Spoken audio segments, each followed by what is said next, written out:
അന്ത്യനാളുണ്ട് എന്ന് പറയുന്നു, പരലോകമുണ്ട് എന്ന് പറയുന്നു, സ്വർഗവും നരകവും ഉണ്ട് എന്ന് പറയുന്നു. ഇതൊക്കെ കേൾക്കുന്ന സമയത്ത് അതിനൊക്കെ കളവാക്കുക എന്ന് പറഞ്ഞാൽ അതിനെ തള്ളിക്കളയുക.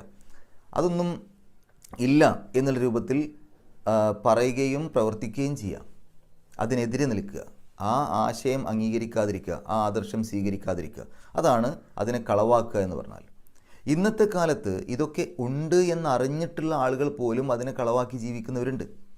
പരലോകമുണ്ട് എന്ന് 100% വിശ്വാസമുണ്ട്, ഉറപ്പുണ്ട്. സ്വർഗവും നരകവും ഉണ്ട് എന്നൊക്കെ അറിയാം. പക്ഷേ എന്നിട്ടും അതിനെ കളവാക്കുന്നവരുണ്ട്. കളവാക്കുക എന്ന് പറഞ്ഞാൽ അതിനനുസരിച്ചുള്ള ഒരു ജീവിതവും മുന്നോട്ട് കൊണ്ടുപോകുന്നില്ല. അവിടെ രക്ഷപ്പെടാൻ വേണ്ട യാതൊരു മാർഗവും സ്വീകരിക്കുന്നില്ല. എന്തൊക്കെ തെറ്റുകൾ ചെയ്താലാണോ ആ ഒരു പരലോകത്ത് നമുക്ക് നഷ്ടം സംഭവിക്കുക, അതൊക്കെ കേട്ടിട്ടും അറിഞ്ഞിട്ടും ആ തെറ്റുകൾ ചെയ്ത് ജീവിക്കുക. അപ്പോൾ അവിടെ അതിനെ കളവാക്കലാണ്. ഈ കാര്യങ്ങൾ പറഞ്ഞു കൊടുക്കുന്ന സമയത്ത് അതിൽ നിന്ന് പിന്തിരിയുക, അതുമായിട്ട് മുന്നോട്ട് പോവുകയല്ല ചെയ്യുന്നത്. അത് കേൾക്കുന്ന അല്ലെങ്കിൽ ആ വിഷയം കേൾക്കുമ്പോൾ അതിൽ നിന്ന് പിന്തിരിയുക, അതിൽ നിന്ന് തിരിഞ്ഞു പോരുക, അത് സ്വീകരിക്കാൻ കൂട്ടാക്കാതിരിക്കുക. പിന്നെ സ്വന്തം ആൾക്കാരുടെ അടുത്തേക്ക് ചെന്നിട്ട് ദുരഭിമാനം നടിച്ചുകൊണ്ടാണ് അവരുടെ ആൾക്കാരുടെ അടുത്തേക്ക് ചെല്ലുന്നത്. അല്ലെങ്കിൽ അഹങ്കാരത്തോടു കൂടി സ്വന്തം ആൾക്കാരുടെ അടുത്തേക്ക് ചെല്ലുക. അത് പല രൂപത്തിലും ആവാം. ഞാനതൊക്കെ കേട്ടു, ഞാനതൊന്നും സ്വീകരിച്ചിട്ടില്ല, അവരെന്തൊക്കെയോ പറയുന്നു എന്നൊക്കെ പറഞ്ഞ് പരിഹസിച്ചുകൊണ്ട് അഹങ്കാരത്തോടു കൂടി സ്വന്തം ആളുകളിലേക്ക് ചെല്ലാം.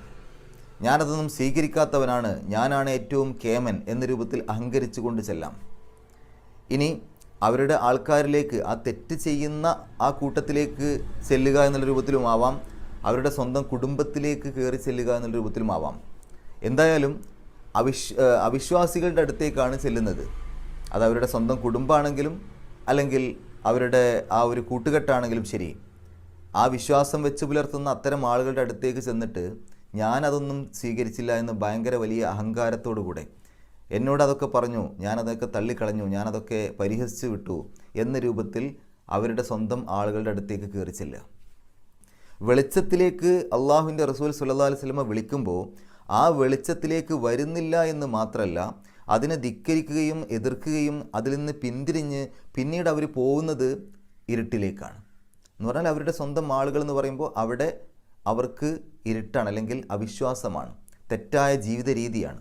നല്ല ജീവിത രീതിയിലേക്ക് ക്ഷണിച്ചപ്പോൾ അത് സ്വീകരിക്കാതെ തെറ്റായ ജീവിത രീതിയിലേക്ക് പോകുന്നു. സ്വർഗത്തിലേക്ക് ക്ഷണിച്ചപ്പോൾ അത് കൂട്ടാക്കാതെ നരകത്തിലേക്ക് നടന്നു പോകുന്നു.